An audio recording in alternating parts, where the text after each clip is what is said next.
brings us back to the Christmas tree obelisk correlation. What about Washington, D.C. from above? Washington has the same pattern as on Mars. The area of Roslyn and Arlington match the leg of the bull illuminated at night.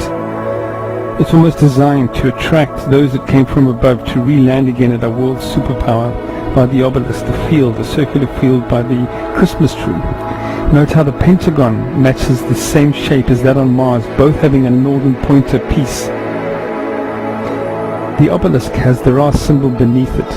The $1 bill, if you overlay the two seals, isn't it amazing that you have the 3 stars above and the pyramid below?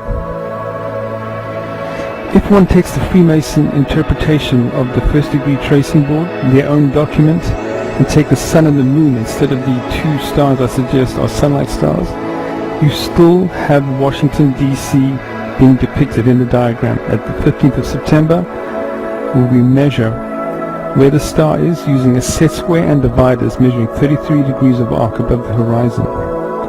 We have beams of light coming down from 3 ancient artifacts. In the Senma tomb, we have it on the first degree tracing board. We have it in the Key of Solomon artifact, and it is the Yule tree. The Yule tree goes back before the time of Christ. This is the origin of the Yule tree. The Yule tree was chosen for its shape, being conical, putting the star at the top, celebrating this star of human origins. How far back does it go?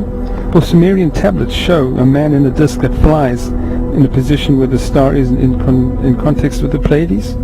On Sumerian stela, you'll see the bird-headed gods like the Egyptians, with the disc that flies, a crescented world, not a moon, in context with the Pleadies.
It went from there. We got talking about spirit worship.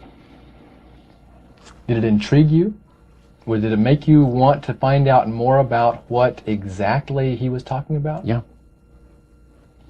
So He said the supposed spirits of the dead that you're talking with are demon spirits. You're fallen angels. You're beautiful beings. Just set it out, just like that. Oh, yeah. It didn't make you uneasy when he said they were Well, just you know, it demons? shocked you a little bit, you know. Something that you first hear mentioned to you. He said, you guys have got a great future ahead of you. Because we've been told, the high priest of our society, secret society, has been told that the master has very special plans for you too. Now, what did he mean by the master? Satan. And we were interested to hear more about it. And he told us, he says, look, we worship spirits. We worship Lucifer and all his angels. They're just as beautiful as they did before they were cast out of heaven. He says there was a misunderstanding in the whole thing. He says among the inhabitants of the galaxies. And he says our master was misunderstood. And God did not bear with him like he does with people that make mistakes today. So we're in a warfare, good against evil. And we happen to be the evil ones, but we're not that bad. He says, I look at this business between the forces of good and evil. He says, you believe in one person believes in God, and everyone believes in Lucifer. It's like politics. So the great controversy is real. And you've heard someone talk about it that's on the other side. And to these people, they are sold to the fact that Christ will not return to this planet with power and great glory. He's going to abdicate all claims to the planet, because the high priest once said that Christ will abdicate all claim to the planet because he knows that it is lawfully and rightfully Satan's. And at that time he says, Lucifer, you mentioned Lucifer a lot of times, but he mentions Satan also. He says, the master, usually they like to talk about the master will resurrect his people from the graves. Now, George is telling you all this, or the high priest? George.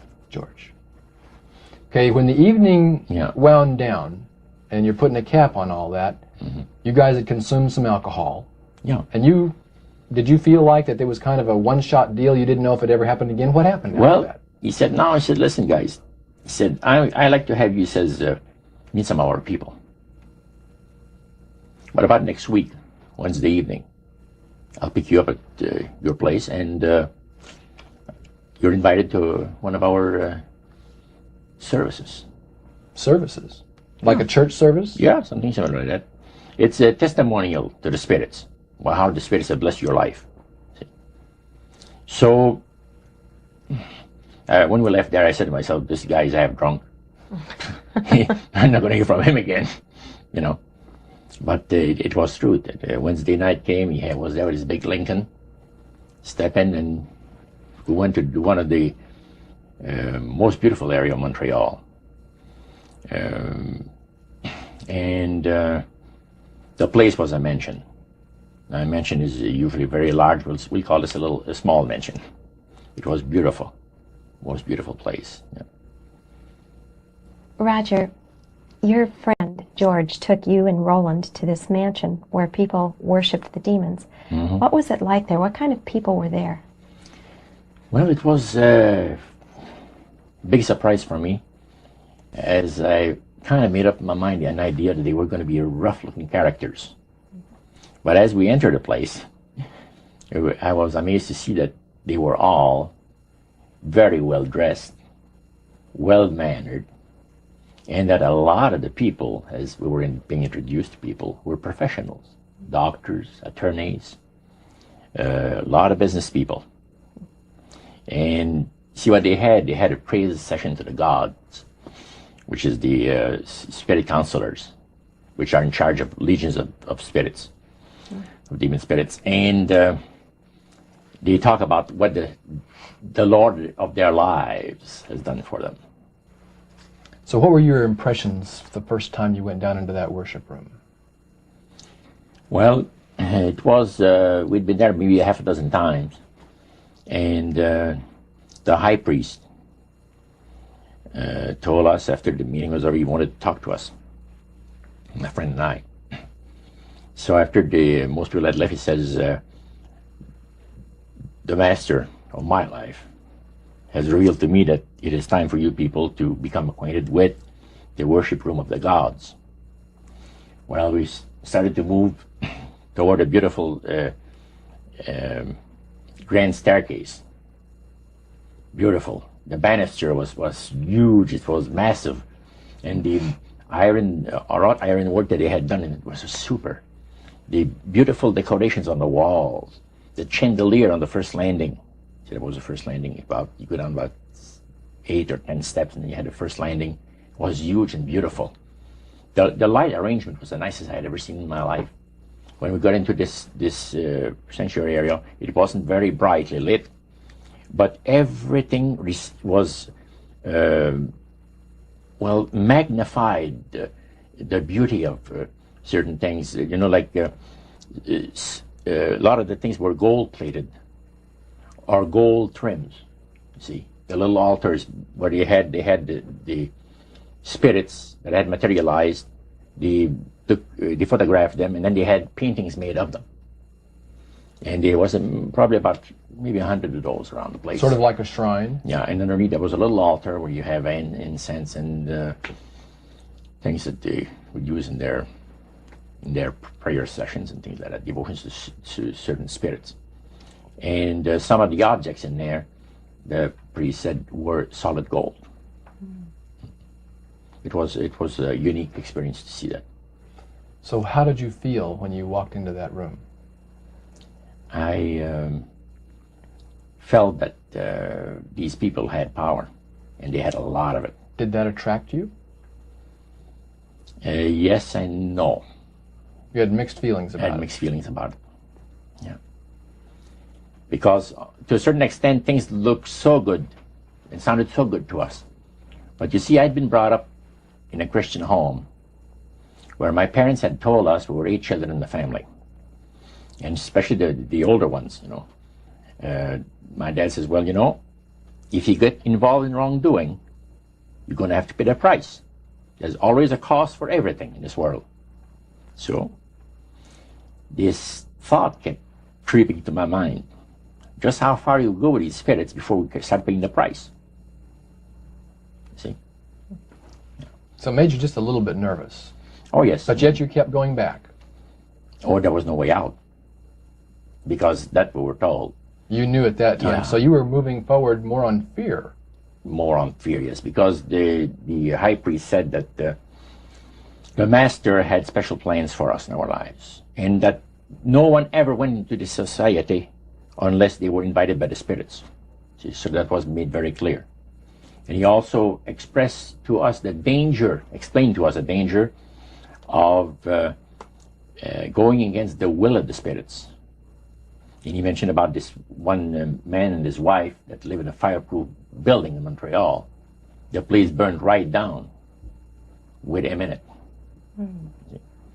He was one of their members that had decided that, well, he wanted to think things over. He was not going to get initiated at a time that the spirit said he would like him to be initiated into the society.